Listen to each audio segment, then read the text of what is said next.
Hello, and welcome to our Eduro Learning video series, Coaching Fundamentals. In this series, we'll hear from 12 experienced instructional coaches from around the world on topics like how do you define the role of a coach, and what are your best strategies in a coaching conversation. My name is Kim Cafino, and I will be your host throughout this series. I've been really fortunate to be an instructional coach in schools around the world for the last almost 20 years, and I've learned a ton from these conversations, so I am super excited to share them with you.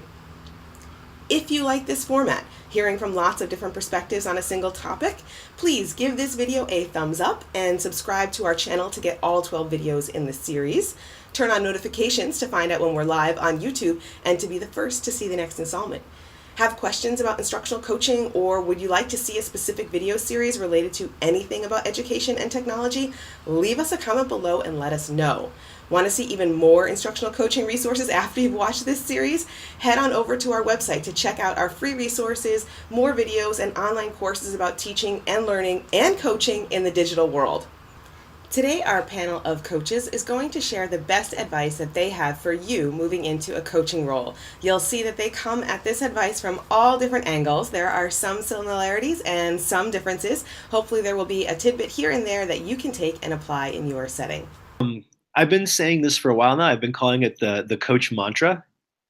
Encourage, encourage, encourage, support, support, support. And just have patience for people. I started to be able to try to find something good about every person, no matter how frustrating they might be or how reluctant they might be. And I've kind of made that my thing. So it's I try to find something in common with the person. And even if that's the only commonality we have, that's enough to build a relationship off of. And that's enough to make you kind of say, okay, I'm going to help this person because I like this about this person and I respect them for this reason.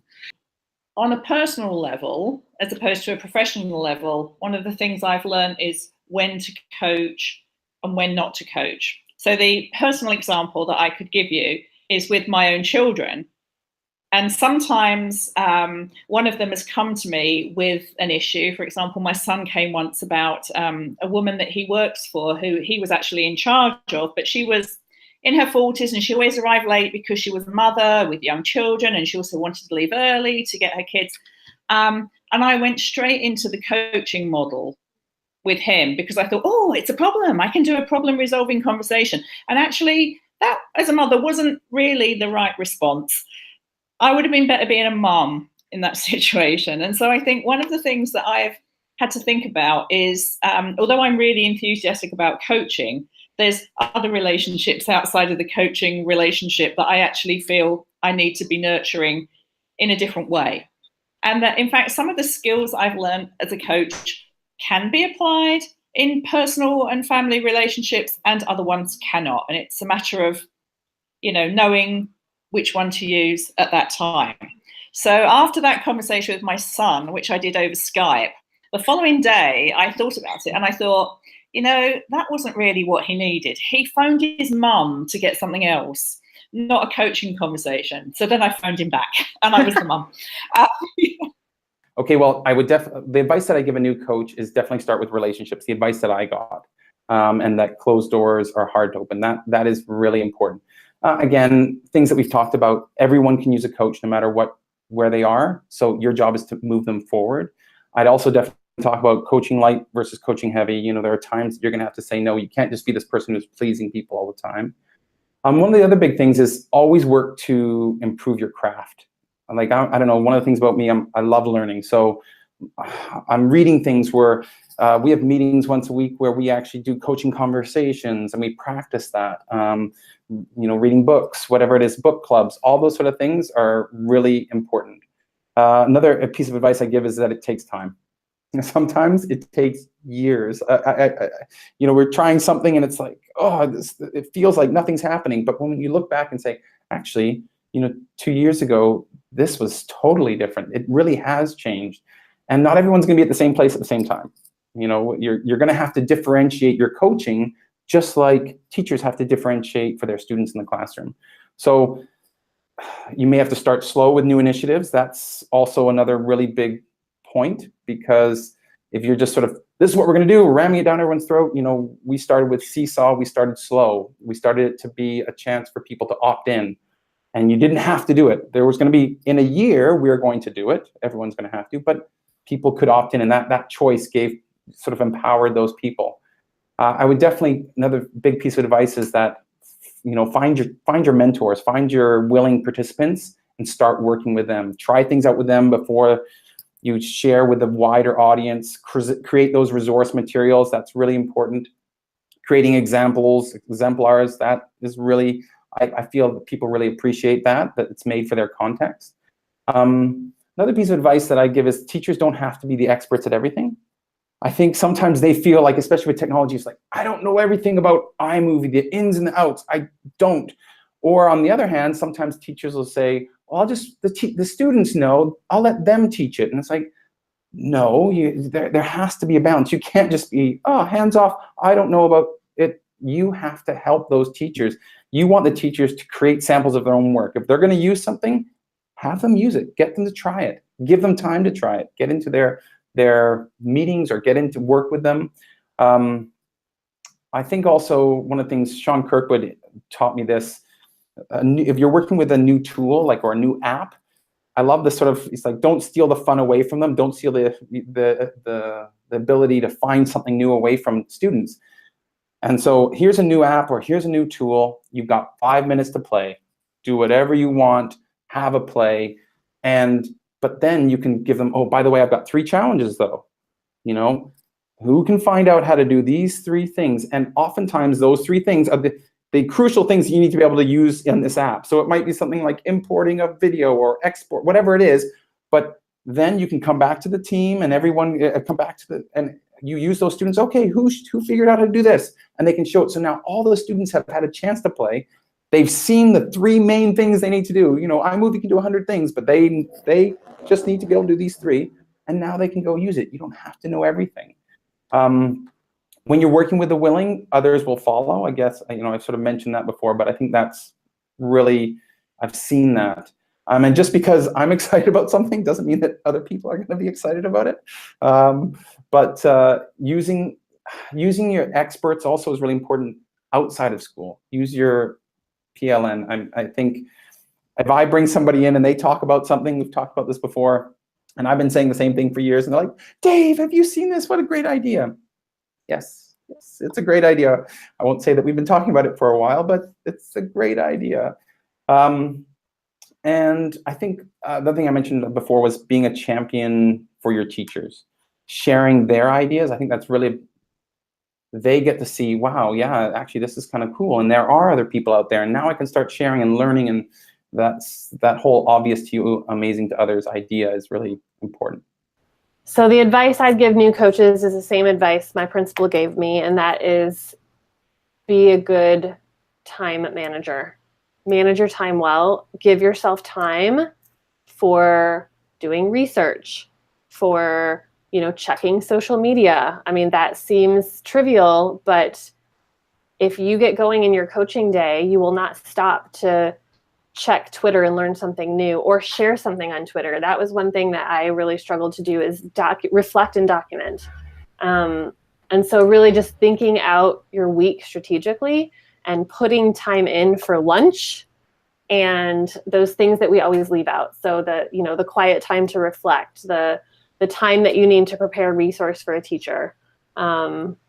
Just really thinking through your week, and it's not going to be perfect every week. And I've had many days where I forget lunch or don't have time for lunch, or I take my lunch to a teacher meeting and apologize and say, I'm going to eat right here because I'm starving. And that's okay. But, know that, you can do better next week. Well, be respectful of teachers' time. I mean, I was a 2nd grade teacher, and it's just clear as a bell, like, this better be good. If you want, someone comes into my room, this better be good. I mean, sure, I'll give you half an hour, but this better be half an hour that is worth it. I think a lot of teachers feel like that. So be careful with people's time and take the time to build relationships, which is easier for some people than others. I understand that, I would take too long because I just hang out with people and love chatting with them and everything. I could probably take a little less time and do more time on the work. So those are the two cornerstone things. And then just slow down, because if you're talking to Trisha on Twitter and then hope to come back and do all the stuff you talked about with her, that's not going to happen for years. Find your support. Find other coaches, find other people, whether that's at your school, in your organization, through Twitter, through different items. Because coaches need coaches too. And you're going to need support and advice as well. Even I still, after my experience now, I will always be looking for advice and support as a coach about how I handle things, about, strategies that I use. It's an ongoing process, but find that support group as well. Build the relationships. That is the main thing. All your ideas about what you want to do with the school, it's not going to move forward unless you build those relationships.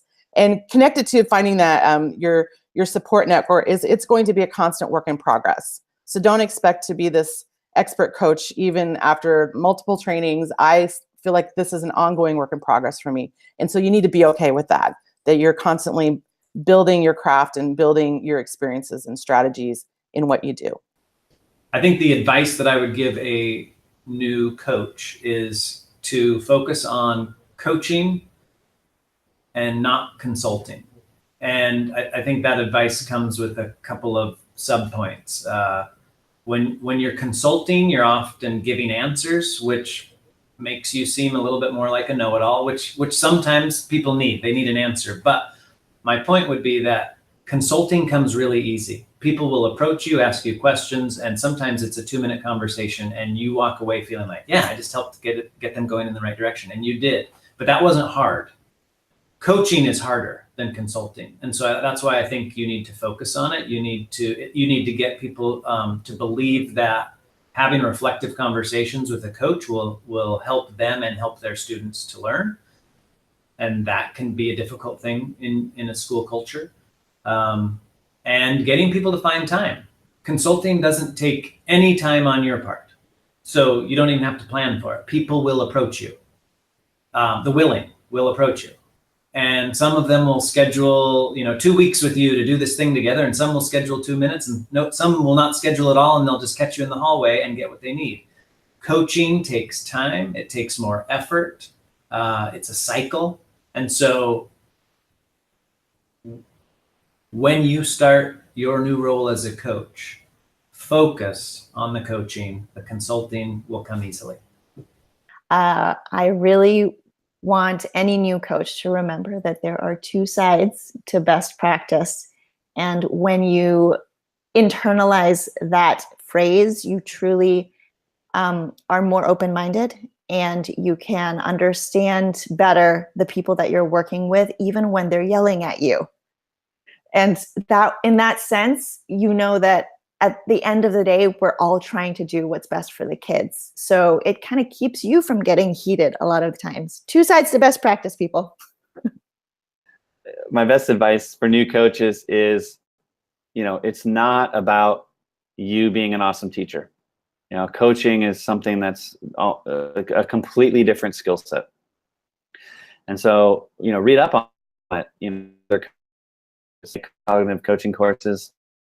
But really understand that take your successes as a classroom teacher, and it's not about that at all. Actually, it's about the further successes that other people will be having. And so remove yourself from the center of this conversation. And a piece of advice I would give a new coach is just to be really mindful and appreciative of the privilege of the work that we do. Sometimes I think you take it for granted, and you can end up thinking like, oh, today was such a bad day, I didn't make this happen or this happened. But really, if you think about what you were able to do, you were able to go and visit a classroom, you were able to show work with students from different grade levels, and at the end of the day, you don't have to write reports. So there are some real positives to draw from the work. And another piece of advice is to reach out to a network of other people doing the same work. I'm really lucky that I've got a wonderful group of people that have been doing coaching as long as I have, longer even. And I really rely on their support and advice in sticky situations, or even just for inspiration. So drawing on the expertise of others works really well. I think the best piece of advice is going to be listen. I'm sure you'll hear that from lots of different people, but you really, really need to listen and be open-minded, and you really need to be focused on the person in front of you rather than focused on yourself. It's about helping that person become more comfortable and more confident. You can have your own passion side projects that you really want to get into and that you really want to hype up. Don't expect everyone else to be super excited about those as much as you are.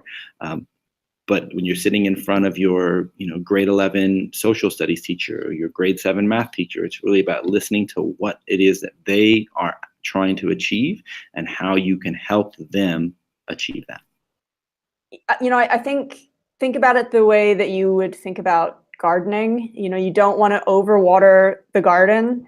I came across this phrase a while back, and I don't know who said it first, but it was the art of nagging. And I think there is kind of an art to working with people, and it's not overwatering the garden. It kind of is being that light drizzle that means they have access to work with you in a variety of formats. Maybe it's you just pushing out resources that they can share when and where they want to.